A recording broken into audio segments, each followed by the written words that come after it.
It's the fifth time that I've hit snooze for the morning, which meant I was already running behind. And yet I could not will myself out of bed. My 1-year-old needed to get dropped off at daycare. My 5-year-old was going to be late for school at this point. And that healthy lunch I wanted to pack for work, yeah, I wasn't going to have time for that, which meant another day in the drive-thru. There goes my body goals. I can't count how many of my mornings looked exactly like this. A constant feeling of running behind, never having enough time, and just overall failing in every aspect of my life. I was riddled with mom guilt. My Jamaican parents were ashamed of me, child, because my house was a mess. My marriage was in shambles. My cholesterol was high. My iron was low. I was at a place of life where I just felt so out of control of everything. I was lonely. I was sad. My finances were a mess. I just did not even know what was the next best step. If any of this resonates with you, I want you to know that this is not your forever. You can make a change. You can be in control of your life. You can thrive. And you have everything that you need to make those changes right now. And it starts with your morning routine. My morning routine saved my life. And if you follow me on Instagram, you've probably heard me talk about this in stories or on a live on how my morning routine transformed my life for the better, girl. My mindset improved. The relationships I've had with my family and my friends improved. It trickled over into my children, taking them from average to gifted students, improved my career and my body, girl, brought me closer to God, and the list just goes on and on. Today, we are going to dive deep into what that morning routine structure looks like, not my personal morning routine. I'm going to be helping you develop a morning routine that is perfect for you, for where you are right now, to take you to where you want to go. So whether you're watching this on YouTube or listening on your favorite podcast platform, I want you to go grab a pen and paper, girl, and let's jump right into it. First things first, you have to figure out what you need to include in your morning routine. And girl, pause.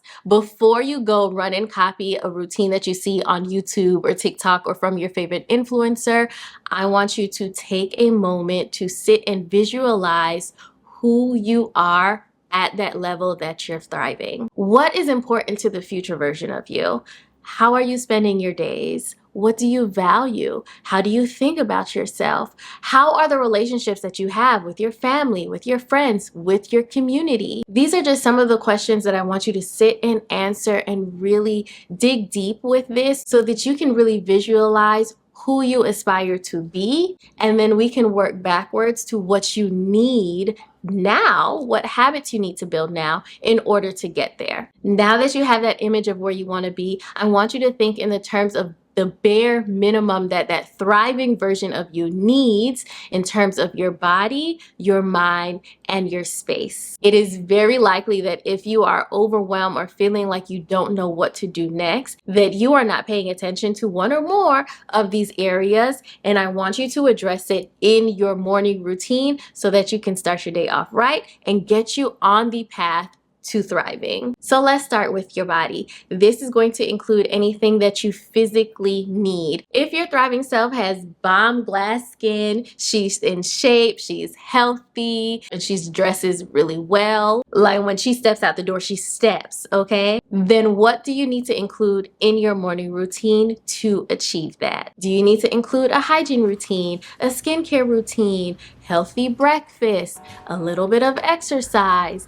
These are the things that I want you to be writing down underneath your body so that we can make sure they get addressed when we go on to build your morning routine. The next area that needs to get addressed in your morning routine is your mind. Now, this area can be very daunting, especially if you are currently not doing much for your mental wellness, your mindset, or trying to strengthen your relationship with God.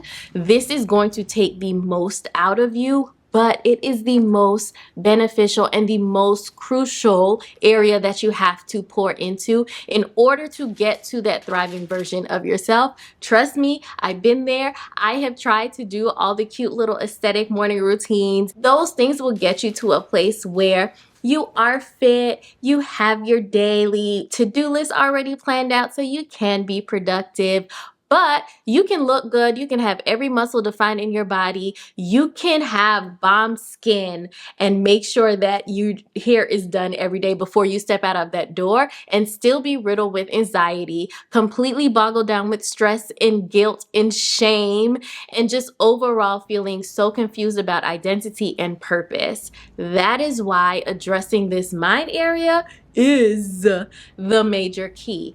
All of the other things that we're going to talk about in your body and your space is very important, but if you do those things without addressing the mind area, you might find yourself on a roller coaster of doing well, being super productive, hitting a wall or some kind of barrier or some kind of difficulty, and then going right back down into that deep dark place because you have not laid the foundation of your mind. So we have to address that. Okay, so going right back to that thriving version of yourself, some of the questions that you can ask yourself is she a friend of God?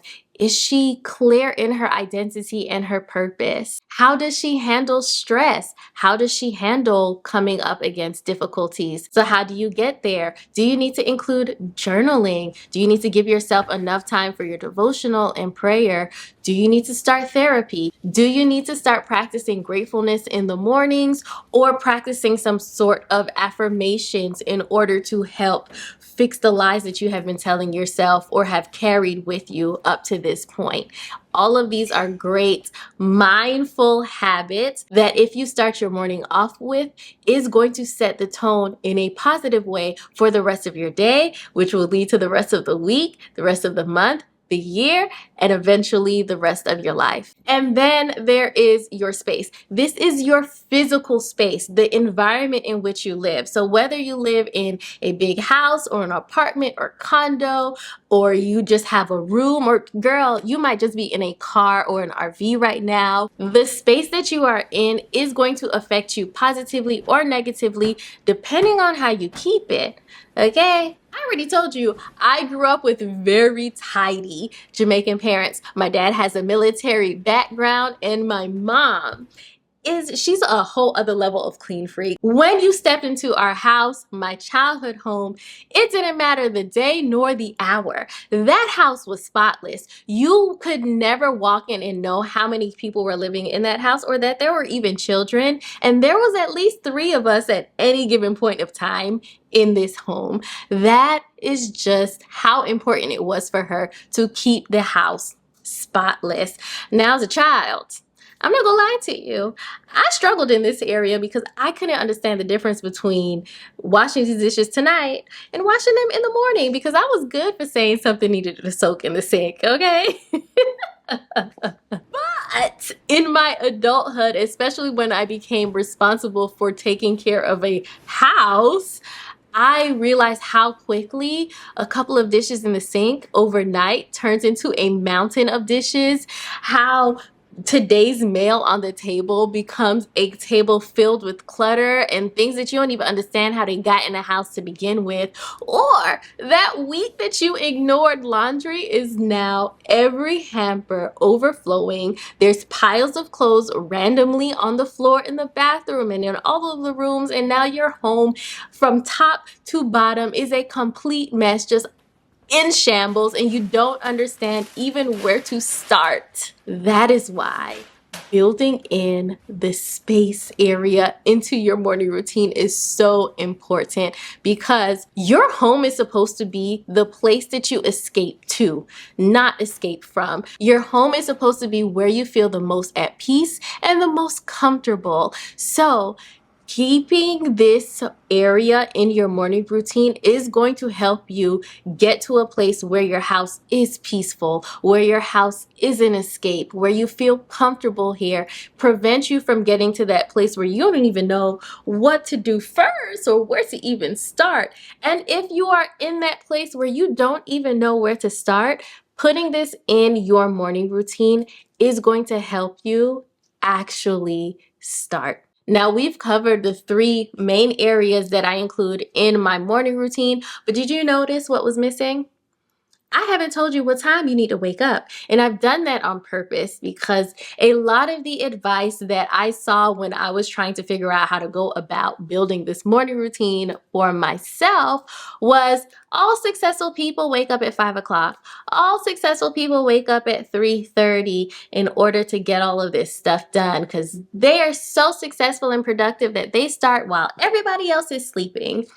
I am not going to give you that advice because all of our living situations are not the same. Our schedules are not the same. And even in your own life, the phase that you're in today is not going to be the same phase of life that you're in a couple of years from now. The morning routine that I have now with older children as an entrepreneur is a vastly different from the morning routine that I built when I first started this, when I had small children, when I was working full-time outside of the house. Those are two completely different scenarios, and I can't tell both people I can't tell me, but in these two different seasons of life, that both of them need to be waking up at 3:30 in the morning. For why? I also don't know what characterizes thriving for these two people. So what I'm going to do is actually walk you through two different routines, courtesy of some of our good sisters over on Instagram who sent me their scenarios.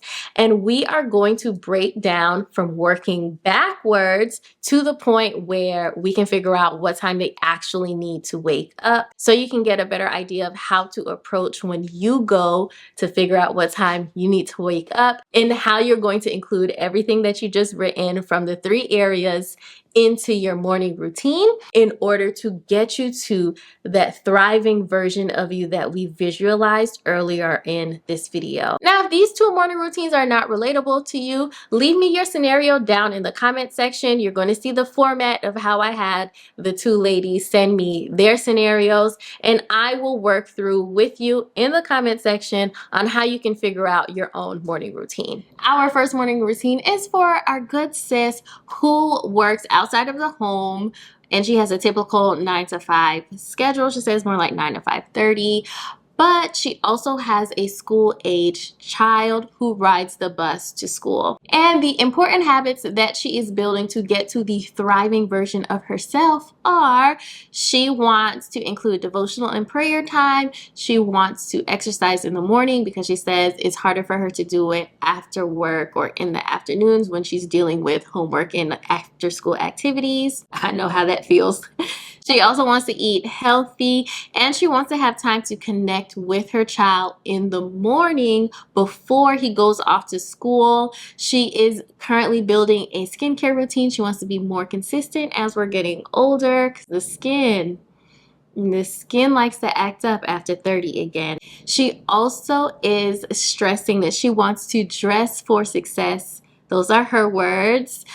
She is in the corporate world and she wants to show up and show out at work. And lastly, she also wants to include some sort of quick tidy or household chore before she leaves for the day. My approach is always going to be to work backwards. So we're going to start with her rigid end time. That right now is that 9 o'clock time that she needs to be at work. She says she also has about a 30-minute commute. I like to pad in some extra time just for when life decides to life, right? Like you spill something on your clothes and so now you have to change, or your child is moving extra slow this morning so you can't get them out the door as quick. So I'm going to say 8:50 is her arrival time, padding in that 30 minutes commute and a little 5 on it. That's 8:15. So her rigid end time is 8:15. That is when she's going to leave the house. So we're going to add it to our calendar. She also has a built-in checkpoint time, which is when she has to be at the bus stop with her son. That is at 6:55. So let's say that it takes her about 5 minutes to get to the bus stop. So we're going to say she has to leave her house by 6:50 to do that 6:55 bus stop. She says it usually takes her about 15 minutes to do the whole bus thing. So we're going to say that she gets home at 7:10 a.m. Let's give her a 5-minute padding time for life might be happening, right? So let's say she has a solid block from 7:15 to 8:15. That's a solid hour of time before she has to leave her house. And what is the last thing you typically do before you leave your house? Is get dressed and get ready to head out the door, right? So from 7:15 to 8:15, she will have an hour to do her hygiene routine, do her skincare routine, and have enough time, as long as she's prepped before, to dress for success. Working backwards, we know that she has that 6:55 bus stop, which means the block right before that needs to be dedicated to getting her child together and getting her child out of the house. We know that she wants to eat healthier and also have that time that she connects with her son in the morning before school. So knowing that we have to leave the house at 6:50 a.m., I'm going to say from 6 a.m., your child will wake up, and from 6 to 6:50 is going to be dedicated to your son. So starting at 6, your son will wake up. While he's getting ready for the day, you can be preparing breakfast so you guys can sit down and have a quick breakfast together, which is going to be a connecting point for you. After breakfast is where you can do your quick tidy, right? So this can look like unpacking the dishwasher, throwing a load of laundry from the washing machine to the dryer, wiping down counters, whatever that might look like. For you, you can do that quick tidy in that time period while he continues to get ready after breakfast. And while you are walking to the bus stop, this is where you can fit in that affirmation time that you want to have with your son. It is so much easier to create a habit when you attach it to an action that you're already doing. You already have to walk with him to the bus stop. That's going to take you a couple of minutes. Do the affirmations while you're walking to the bus stop. I guarantee you that it'll become a consistent thing that happens for you guys. What we have not addressed yet is all of your mindful activities. Because I am also a mom of multiple children. I only have 2, y'all. I don't know why I said that like I got 5 or 6. I only have 2. But I know what it's like when your children are pulling you in multiple directions or they need you. It is so much harder to sit down and do these mindful activities without interruptions. Look, I'm about to get interrupted right now. Yes? Okay.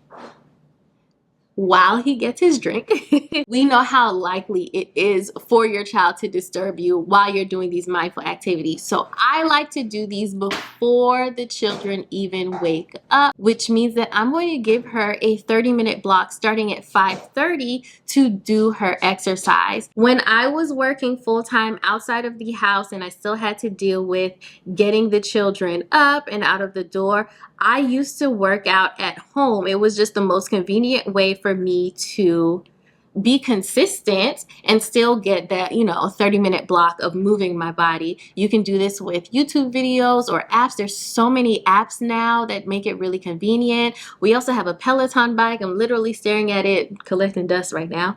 But we also have a Peloton bike that I used to do a lot when I worked full-time and not have to worry about going elsewhere, especially when you have such a confined time in the morning. The last thing that we have not addressed yet is that devotional and prayer time that she wants to get in. I am going to add this in the 5 o'clock spot to give her a solid 30 minutes for prayer and devotional. Now, remember, this is your routine. So if you need more or less time, make those adjustments, okay? Now, if you're the type of person who can hop up out of bed and get your swag on, then she can say, I'm going to wake up at 5 o'clock. That is my wake up time. However, for me personally, I like to wake up on the slower side, okay? Like, give me some time to adjust. I want to do some mindless things first before I have to hop into that mindful activity. So I like to give myself at least 15 minutes before my devotional prayer time. Just to use the bathroom, brush my teeth, wake up, drink some water while I'm making my coffee, and then I can move into prayer and devotional. Because if I wake up and try and hop straight into prayer, girl, I'm going back to sleep.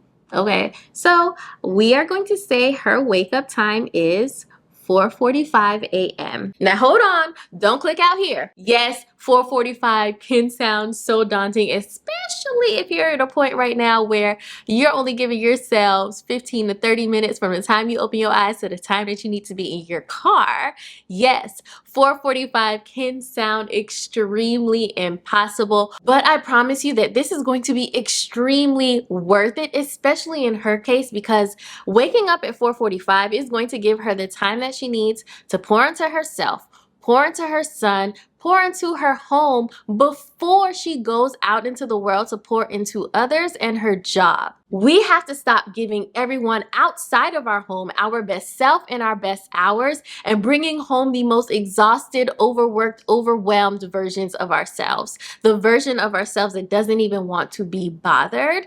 The people that we say we love, the house that's supposed to be our peace and our comfort, do not deserve the drained, exhausted, tired version of you every single day. If you truly want to push past existing or just in survival mode to get to a place where you are thriving, you have to give yourself time. In her case, the 3 hours and 15 minutes to do all of the things that her thriving self needs us to do today and be consistent with today in the present so that you can be that thriving version of yourself. Now, I'm not going to tell you that this is easy, but I am going to tell you that it's worth it, that your future self is worth it. Time is going to move forward regardless of what you decide to do.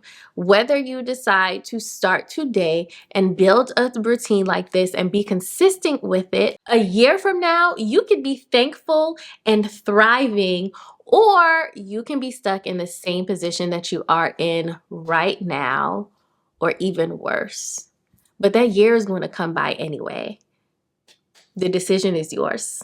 Regardless of the morning routine that you end up building today, do not treat this as a rigid list. Do not box yourself into this one morning routine. Just like you, your morning routine should be dynamic. So when you are changing, when new things happen in your life, your morning routine also changes. Do not be afraid to make tweaks to that morning routine if it's not working for you, if you add another child, or your child leaves the nest, or you're no longer working outside of the home, you're working from home, or you ain't working at all, girl. This is a holistic approach to a morning routine tailored specifically for you. It is yours, for you, by you, giving very much FUBU, okay?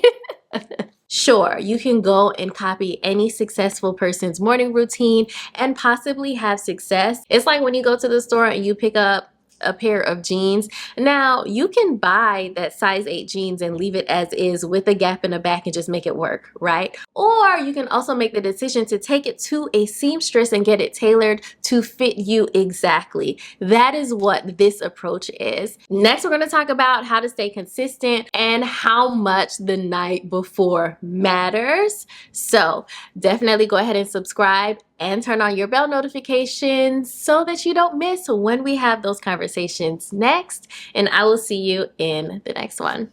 Bye, sis.